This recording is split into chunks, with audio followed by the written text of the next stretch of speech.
రాష్ట్ర వ్యాప్తంగా ఆర్టీసీ బస్సులు టికెట్ కోసం డిజిటల్ పేమెంట్ పద్ధతిని ప్రవేశపెడుతున్నాం. డిజిటల్ పేమెంట్ కోసం కొత్త మిషనరీని తీసుకురాబోతున్నామని అన్నారు రవాణా శాఖ మంత్రి పొన్నం ప్రభాకర్.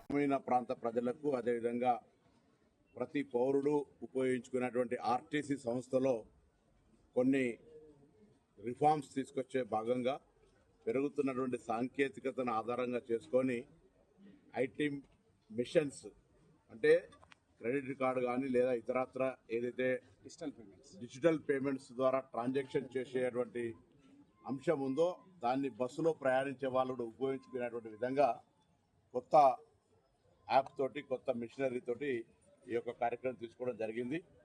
ఇప్పటికే హైదరాబాద్ లాంటి నగరంలో 3 నెలల కింద ప్రారంభమైన పథకం ద్వారా డిజిటల్ పేమెంట్స్ దాదాపు 16-20% దాకా పెరుగుతూ ఉంది.